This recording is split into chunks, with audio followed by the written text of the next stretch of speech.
Hi, I'm Kent, And I'm Anna. and this is Film and Family. We're married, wildly in love with each other, we actually like our kids most of the time, and we make feature films. We are living proof that film and family are not mutually exclusive, and we believe that anyone, in any circumstance, can make a feature film. Hit subscribe to never miss an episode. Let's jump right in. Hi, Welcome to the podcast. today we're going to be talking about a movie. Yes, we're kicking off a new series where we want to talk about movies. I mean, we always talk about making movies, but we like to talk about specific movies that we're watching. We get a lot of people asking, what do you guys recommend? What are you watching? How do you pick which films you watch? And how do you have a discussion afterwards? And so we just thought we would pick one of the films we watch every once in a while and do a podcast on it. And we're not going to be talking about our review of it. It's not like a, is this good or is this bad or how much we liked it, so much as trying to be media literate. What can we learn from the theme of the film? What can we learn from the craft of how they created the film? Maybe we can give you a little bit of behind the scenes occasionally or some context for it. And we kind of thought it would be fun if you wanted to create sort of a book club, but movie club. Movie group. I keep wanting to call it movie group. We haven't decided what to call this series yet, but maybe it'll be movie group. But you could go along with these episodes and say, okay, this month with our movie group and get a group of people together, we're going to watch this film. We'll listen to the podcast episode about it and have a discussion. And you can steal the questions we use in the podcast and use them for your group and get some interesting discussions going. Or it could just be your family, however you want to use it. Hopefully this gives you a jumping off point. Yeah, and so what we'll usually do as well is hopefully now and again we'll be able to tell you, hey, coming up is an episode on such and such a film. So next we're going to do A Troll in Central Park, and you can, just go watch it, and we're going to do an episode on a troll in Central Park. Did you just pick that? I'm just kidding. But this episode is actually about a French film, which we'll talk a little bit, I think, about how we found the film and why we decided to watch it, which isn't really, frankly, super complicated or breathtaking in my opinion. I think I found it on Rotten Tomatoes. I didn't know the film existed, and it showed up, and it had a 100% on Rotten Tomatoes, and I thought, okay, seems interesting. And Anna and I watched the trailer, and we thought, that looks really good. So we watched it, and I know that's not like the most profound way to choose your films. I definitely don't think Rotten Tomatoes is always right, but I think the convincing factor was not just that it seemed to be noteworthy and of good report, but I think that the real thing was that the trailer looked like something that we would be interested in. And they compared it to Babette's Feast, which is a movie that we really like. And so we won't, I won't say if it was Babette's Feast or was of that caliber, but it definitely had beautiful cinematography of food, which we might get into a little later in this episode. But first, I think we want to give a quick update on The Loved and Lost. Yeah, so The Loved and Lost is our feature film right now. We're in post-production still, and we are locking the edit or getting close. I think we've said that for a few weeks now, but it is a process of thinking it's maybe ready to be locked, and then we test screen it and we get a bunch of feedback, and then we realize that we're not as close as we thought, and we go back and re-edit everything and test it again. And in the real world, there are deadlines for these sorts of things, which we don't live in the real world. We live in our basement, but we in our basement. It's that's where our movie lives and breathes. Yeah, and we shoot them upstairs and we edit them downstairs. In this case, but a lot of life has been happening since then. We have selected our composer, and other members of the team in post are getting more locked in. So it's really exciting, and the trailer is very close to being locked. The unofficial trailer. Unofficial trailer, but we will be sharing it most likely with those of you who are on the email list. So if you want to be more up to date on future podcast episodes and our movie trailer, and it's like the first sort of outside world glimpse that everyone's going to see at this movie we've been talking about forever. Is it any good? Are these guys, for real? You can watch the trailer and judge us thereby. But we like the trailer. Movie's okay, but the trailer's good. I'm actually, when we made the movie, we were always saying, well, at least it will have a really good trailer. It's going to have a good trailer. But now I'm actually starting to feel like The trailer's okay. I think the movie's better. I don't know. I just think the trailer has to work narratively as well as, have some of the nice shots. And I was thinking of it's going to be a great trailer by just thinking of all the amazing shots that we had and, some moments that are working really well in the film. And yet we kind of realized we had to take some of those out of the trailer. Otherwise, it ruins the viewing experience. Like, it gave away certain plot points if we included stuff in the trailer before someone watched it. So can't put everything in the trailer. Or you can, but it might just take away from the film. But enough about ours. Let's get into this movie that we watched, Delicious. Delicious. Which I'm a big fan of things that are delicious. So this was... Anna's a foodie, so that was a shoe-in. Yeah, not hard to convince me to want to watch it. It was basically just like gratuitous, food imagery that Anna just couldn't resist.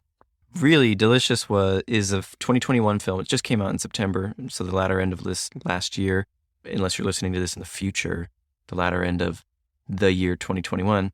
And it was directed and co-written by Eric Besnard. All the names and all the, a lot of the things in this movie are in French. Forgive us, we don't speak French. It was written in French, and it was made by French people, and it was acted by French actors with French names, and we can't say any of them. It's really a shame. So we're gonna work on that. We're gonna work on our French, but for today, you're gonna have to listen to it. And it was co-written by Nicolas Boukrif. So I really think that the best place we want to live in terms of discussion about this film is the story and the script. And so I really wanted to mention who directed it and the two people who wrote it. And this is definitely not a first feature. Eric has made, it would appear, several films that I have not seen. So I might be going and watching some more of his films. Yeah. Based on my viewing experience on Delicious. And there's a whole big cast of characters, but mainly it centers around a man going by Monson. It looks like Manserone, if you're a gringo like me. And the woman who's sort of the next lead character is Louise. Yeah, so this is it's historical fiction, but kind of loosely based on an origin story of the first restaurant in France, which actually was in Paris, and it was around the same time period, but they're kind of staging this as right before the French Revolution, kind of imagining what that first restaurant might have looked like if it was out in the country, and with the sentiments that people were having towards French aristocracy sort of brewing and people feeling like down with privilege is a thing they say in the movie, that they're tired of the French being gluttonous and wasteful with the aristocracy being... What did I say? The French. Oh. I mean, they're all... Yeah. The aristocracy having these gluttonous meals just as a matter of show, and then there's all these poor that are starving and living off of rations. So that's kind of the context of this story, and I think it's also a nice film about entrepreneurship because there's sort of this main character who's the chef for a duke who works for him in his fancy kitchen, but he doesn't have the creative freedom that he wants. And eventually he makes this little pastry and he's kind of ridiculed and they don't want to eat potatoes because it's dirty or whatever. It grows from the ground. It's like a low peasant food. And so all they wanted him to do was apologize, and he refused to apologize. He said there's nothing to apologize for. And so you kind of establish this character that he's a little bit proud of his work and stubborn, but then he gets fired and he has to go out and live at this little outpost in the country with his son, Benjamin. I'm probably saying it wrong, but yeah, we say we're gonna pronounce everything either like it's in English or Spanish because those are the only two languages we know.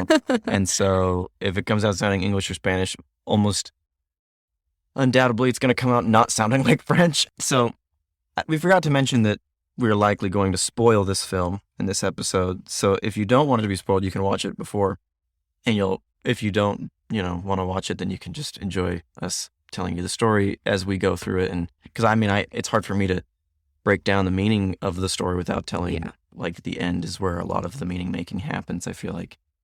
So yeah, it's really interesting. This man is kind of exiled or fired and goes back and kind of starts farming, but he is making simple food and has lost his zeal for cooking until this woman, Louise, shows up several weeks later. And it's common custom that people, well, anyway, before we get to that, Louise shows up and she basically insists that he take her in as his apprentice to become a chef.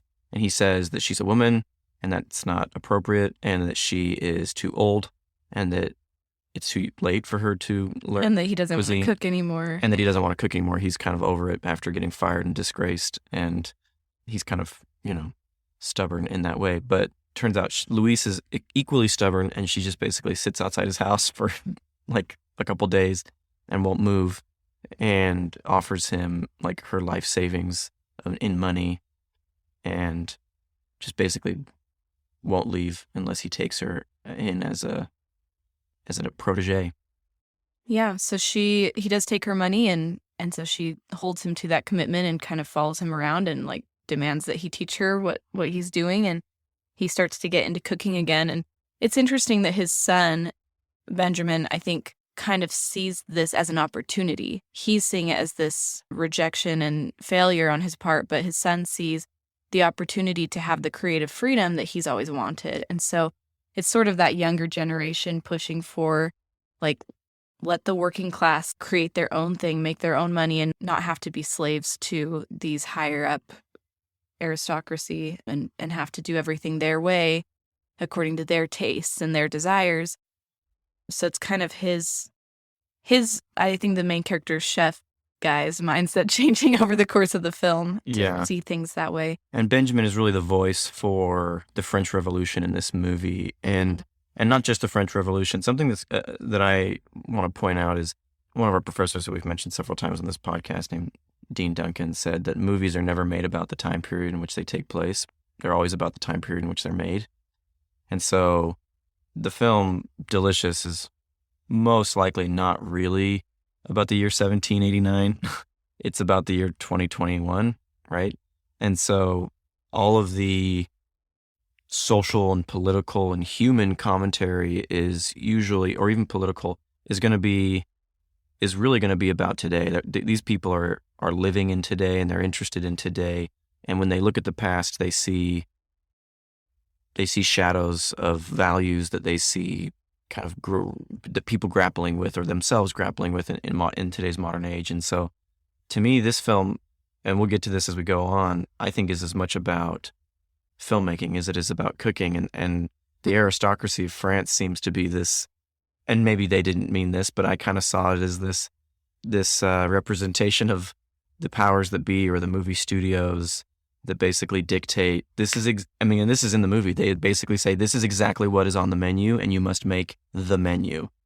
And it was almost always things that he didn't feel personally connected to. He wanted to make homegrown aromatics, is what he says. He wanted to use homegrown aromatics as opposed to exotic spices and things like they cinnamon, which I think was really interesting that cinnamon was an exotic spice in those days. I mean, that makes sense, but like now I think all of us consider cinnamon like that's the cheap spice that you can buy in like giant buckets, And so he really wanted to make a certain kind of thing, and he was ridiculed for using like potatoes, and so his son is like, you have total freedom now, but he's also like, but we're broke, and we have nothing, and yet he finds his ingredients from the earth, which I also think is kind of this declaration of independent filmmaking, so to speak. Yeah. It's like this, it's this thing we've talked about, which is like resource filmmaking. This is me projecting myself onto the film, but that's really how we understand things, right? We see the lens.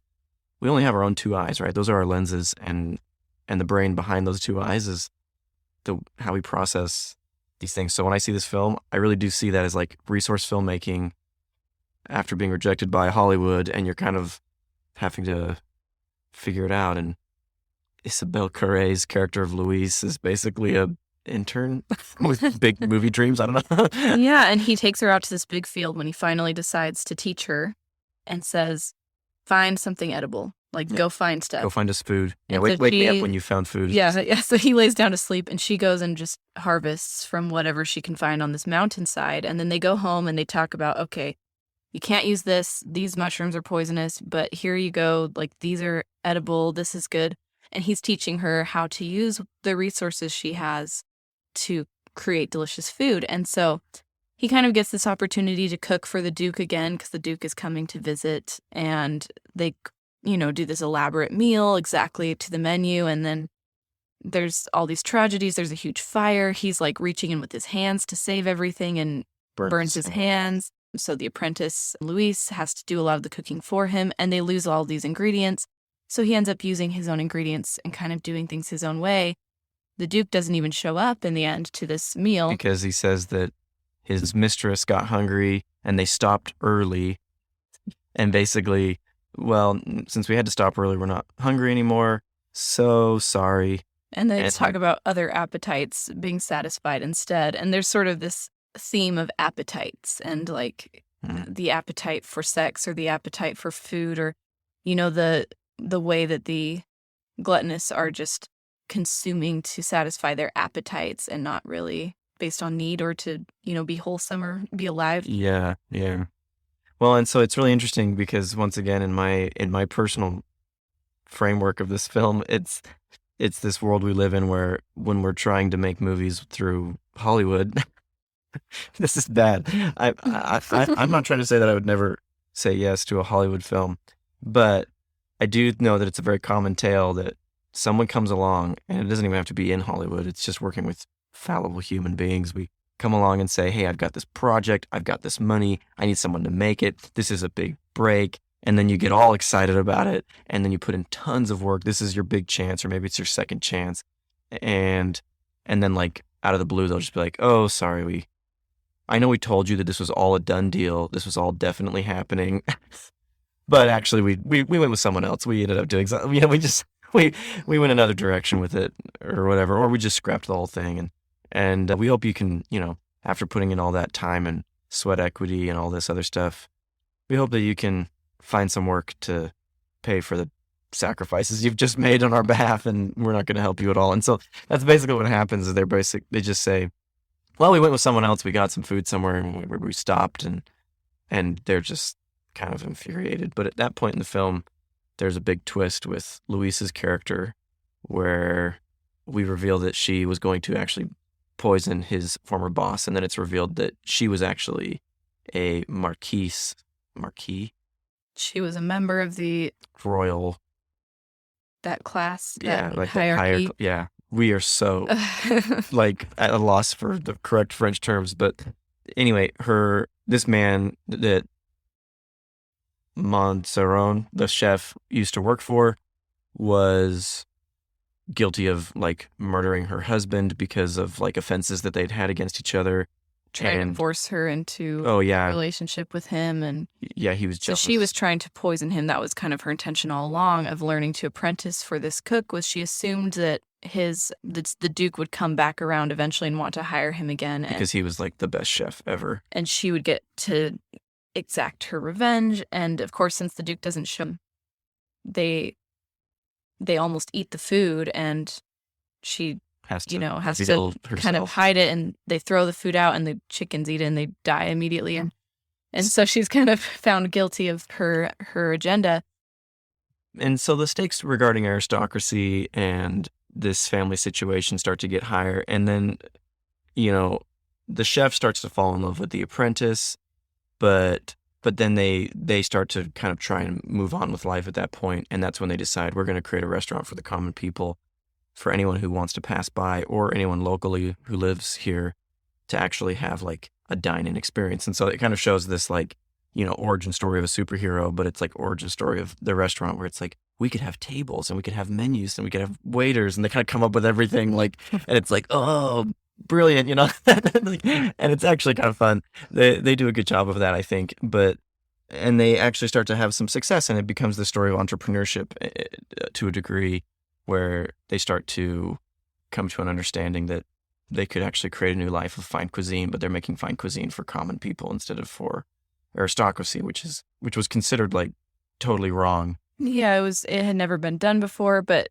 it was something where anyone could come and sit down and the people would eat together. And so there is this element, I think, of forgiveness as well, where Luis is able to serve the Duke. They do end up having him at the restaurant eventually, and she decides not to poison him, even though she could have, and she felt like he deserved it.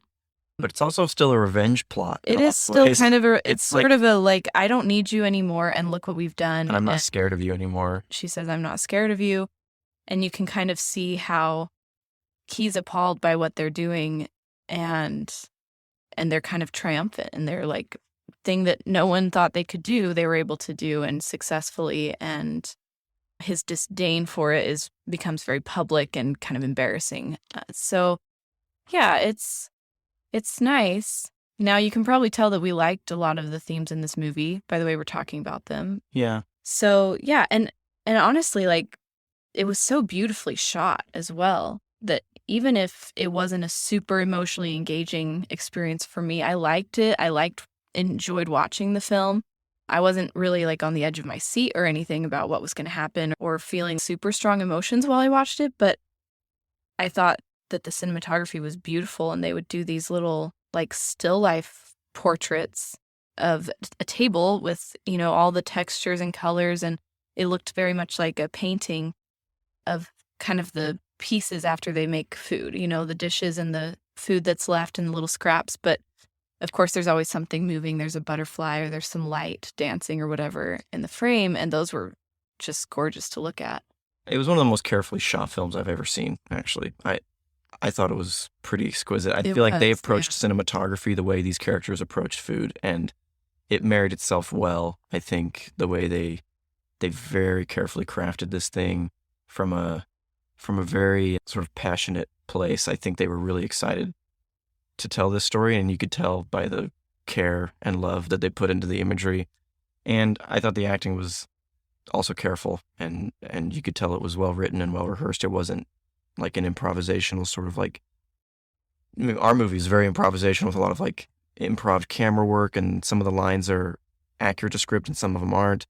This movie was you could tell they were very carefully executing things the way that they carefully executed the creation of food. And I thought that created a rhythm and a parallel, I think, that made sense. It didn't have to be that way, but I thought it strengthened, I think, what they were wanting to accomplish, because I think it seemed clear to me that this film was as concerned about portraying the art, the culinary arts in a way that was honorable and appreciative, as it was about telling a story about the filmmakers' ideas. Mm-hmm. They were really admiring the beauty of nature, the beauty of humans. I think they were really interested in the human face and the way they shot this film, and really in the beauty of cooking and food and things like that. And so there was a lot of admiration, I think, happening with the creation of this film, and that, I think, gave it some beauty that almost stands apart from the narrative, even though I still think that the script is the most important part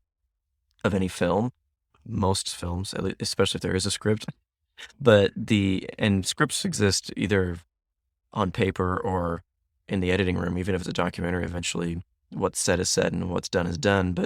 But in this film, there was something else going on there, and I think that that's part of what makes it an enjoyable process to watch, because it so enjoys the beauty of its subjects that it's hard not to enjoy them yourself while you're watching it. You're just like, wow, this is beautiful. Wow, this is enjoyable. Like, this is a nice thing to go along with, which I think is, from a filmmaking standpoint, something I hadn't always thought about, but it's just this deep appreciation for something that you get to kind of experience with the filmmakers because of how hard they worked to appreciate it with the camera and with the editing and with the writing. So yes, I would recommend that you not watch this when you're hungry. Well, you'll be hungry either way when you finish watching. If you're anything like Anna. So if you have some, French cuisine on hand, that would be helpful, because it is hard to watch and not feel like you can just almost smell all the food that they're making or taste it. So it is very... Well, that brings me to the sound design. We're limited to only two senses, right? Sight and sound, hearing. With movies, and the sound design in this film is as sensual as the cinematography. It, like, the handling of cloth, the handling of flour in the hands, I'm doing this next to the microphone. I don't, you could just hear, like, the crunching and the slicing and you don't most people, the layperson, I don't think would be like, well, they mixed this in an interesting way or whatever. But it has a psychological effect on your viewing experience. Make no mistake. And so that's something as I was listening to it, they treated the sound effects in this film almost as carefully as they would treat like editing dialogue in an action movie where the dialogue is just crispy and sharp and right up front in your nose and everything's ADR'd, like it's there's almost a voice to the knives and the spoons and the forks and the charading and all that stuff there. It all has like a very sensual experiential quality to it. Yeah. It's true. So I think it's noteworthy to point out the craft in the creation of it. But I think we could even get more into, I don't know, did you have any other thoughts on like narrative or character? I think we covered most of it, but I would encourage you, as you go and watch this film and other films, to take the time to sit down and discuss afterwards. What is the theme of the film? What is the artist trying to say? Do you agree with that or not? And how did they do it? In what ways did they do it that you like or that you would prefer they'd done it a different way, whatever. But, Austin Kleon always talks about Steal Like an Artist, and that's his New York Times bestselling book is called Steal Like an Artist, which I highly recommend. And he talks about just always looking for what you can steal, what you really love from other artists that you can use to fuel your own work. And definitely there's plenty in this film to admire. We found enjoyable and noteworthy, and yeah, it's good to, I think, watch what things would you with that. steal? Oh, I think what we just talked about, the cinematography and the sound design, I think were inspiring because they were so painterly. The lighting was especially carefully done, where the interiors always had like a warm, like candlelight or hearth light, and then the exteriors had this lovely light from the sunset, or they had like a tealish green light from like nighttime windows that I'd never seen used as like a rendering of night light. That was so interesting to me. It was like a moonlight reflecting off the leaves greenishness that would come in, and like it was like the fill light against this bright orange fire inside at night. It was pretty stunning. Yeah, and I think that this movie appreciated the inherent enjoyment that is available to our senses in natural things and the food that just grows outside and the beauty of nature. And that's kind of nicely contrasted against this sort of artificial beauty of the aristocracy with their powdered wigs and their powdered faces and their costumes that they wear, next to these natural fabrics and linens and this home that's made of natural materials. And I don't know, I like that emphasis on what is naturally beautiful without any edifice or adornment on our part. Well, and it's that way about the food and the human characters, in the sense that it's like there's these like almost man-made men and there's these God-made men, and these people who are the common class, and the common feels so beautiful in this film, and the aristocrats don't. I mean, it's really easy with French aristocracy to always portray them in like this caricatured kind of ridiculous light because they have the big pink blush on the men and like the super tall white powdered wigs, and eventually for us it looks like a clown, but that's how they dressed, and it was their sign of great wealth. But the film itself also kind of says, but also look at these trees and like look at the light and look at the plants that grow from the earth, and the characters themselves appreciated that more, especially Masson, the chef. And so yeah, I think that approach, like you said, I would love to steal that approach to filmmaking, in the sense that it's like, well, I think that's beautiful. I appreciate that, and I just want to appreciate this thing that, frankly, I have nothing to do with. It's not like the filmmakers can take credit for the beauty of the world or nature or the human face or the sound of someone's voice. Point their camera at it and show it to you. Yeah, but they have to, more than just pointing their camera at it and showing it to you, they have to show it to you in its best light, or render it in the way that they see it and appreciate it. Because someone standing next to me might still be seeing something from a different point of view, and so their camera is their point of view. So I love that idea, Anna, of stealing that. Almost, it's more like stealing a perspective than stealing a particular craft technique, Yeah, but it's kind of a timeless beauty, right? The false, like, the clothing and the makeup or whatever. Style and It fashion. Yeah, goes it out. fades away, but the stuff that's beautiful in the 1700s is still beautiful today. That's nature. I mean, this wasn't made in the 1700s, obviously, but it still kind of carries that message that those things are timeless in their beauty. Yeah, no, that's awesome. Well, from a narrative standpoint, I think some of the things that I really liked about it, I really liked how they built character. There's this really wonderful point where when she lies about her origin story before he finds out that she was royalty, she says that she was a whore. And because he starts to detect the way she walks, and he says the only people who walk like that are whores or princesses. And if you were of the royal class, you would be here, which turns out to be false. She was. But so she goes along with the other, he's on to her and he's on a 50-50 chance. And so she says, yeah, I was a whore. And she tells this false backstory. And eventually he tries to come on to her when he's teaching her, and she rejects him. And she says, I paid, so I decide, which I thought was an interesting line. And then later, knowing his story in the prologue of the film where he refused to apologize, she stops kind of helping and serving and being his apprentice and learning. But she's very angry with him. She gets fed up with him and other men who've made advances. Essentially. And so she says, so you are all the same. So then the next day or subsequent days, time passes and he says, very frankly, he says, I'm sorry. Forgive me. And it won't happen again.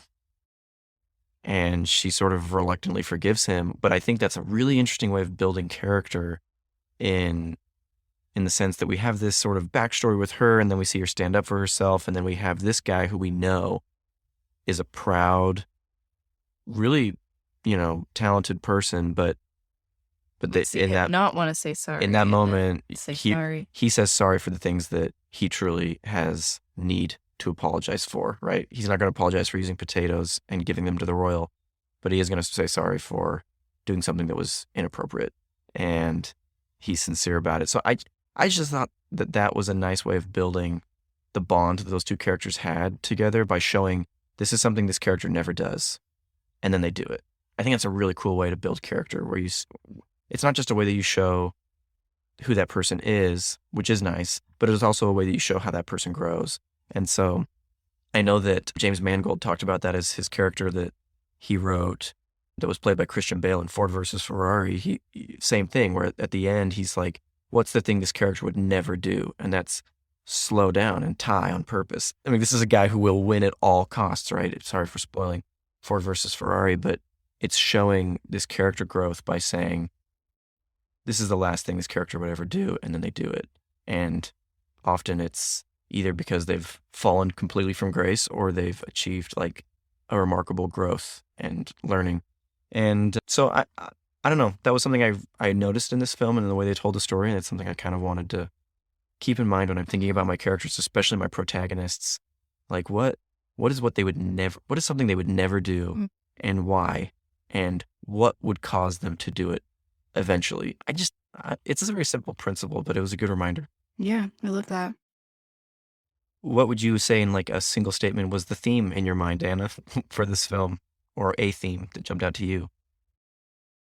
I think it would be something to do with integrity, being true to yourself, true to the people around you, honest in your interactions with those people, but also honest in the work that you do, that it's something that you believe in, and the value that provides for other people, not for everyone, because in this case, the Duke did not appreciate his experimentations in the kitchen. If he would make something that was not on the menu, he was chastised. But when he had that freedom and he was true to his own tastes and his own desires, there were people who came and who would appreciate that, who would otherwise be ignored. And I think that was a powerful theme for me. Yeah, I like that a lot. Yeah, this person, I got a lot of that as well out of the film about like that thing you're saying about integrity and about like an artist who's really trying to share his view of the world through his food, because that is his view of the world. It's like he perceives the world through taste because he's a chef, and he's trying to help other people realize that things that come out of the earth taste good, period. And you're not, as a chef, supposed to mask or change that experience. You're supposed to enhance it and help them actually taste the potato, actually taste the spice or the whatever. Like they're tasting these natural ingredients.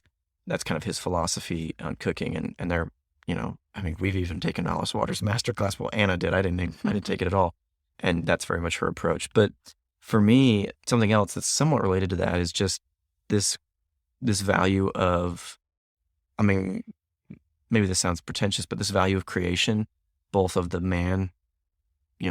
mankind, and also of nature.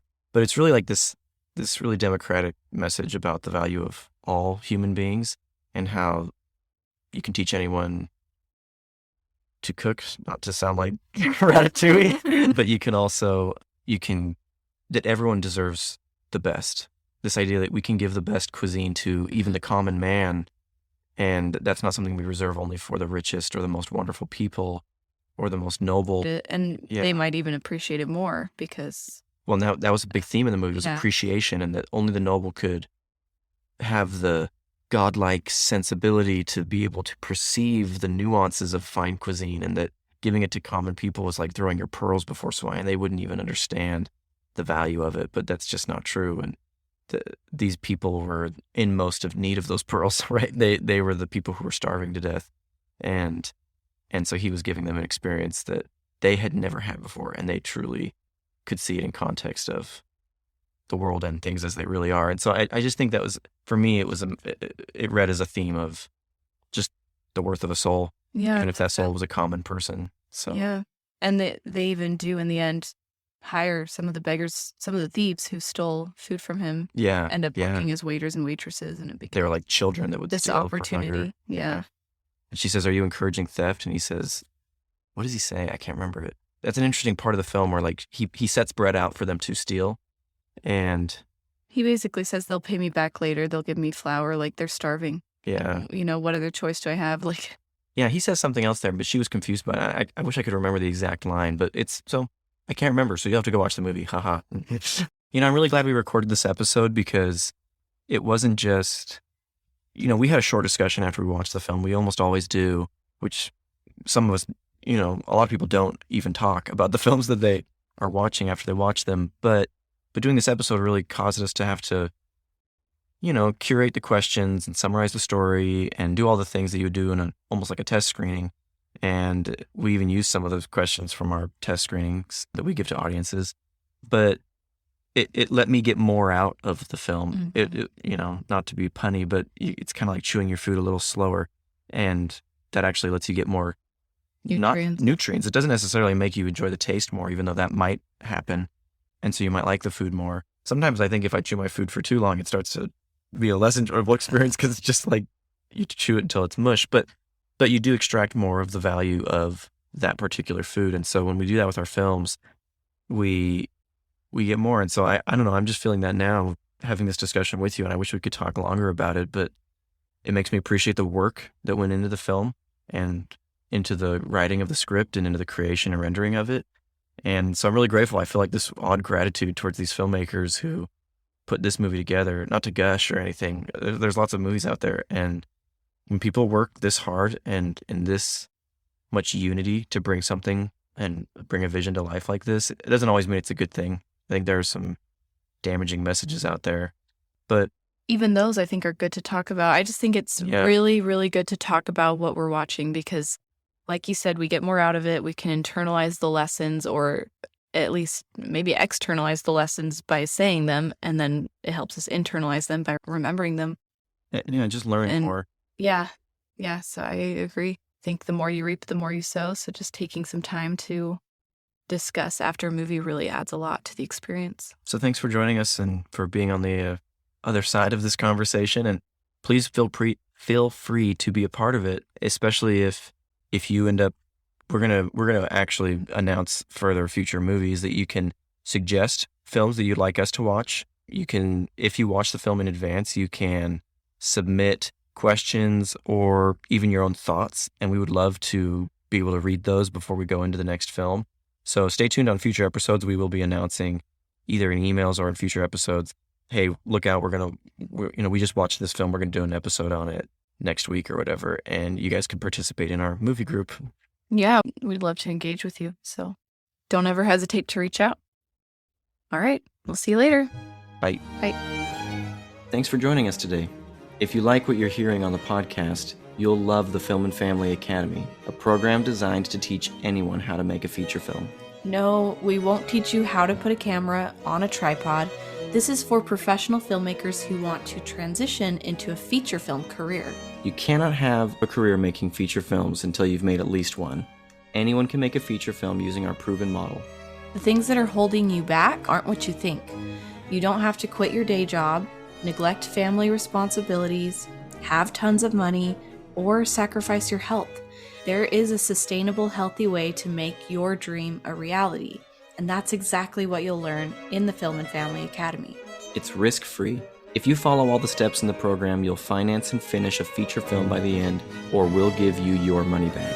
Learn more at invisiblemansion.com/film and family, or click the link in the show notes. We'll see you next time. Bye. Bye.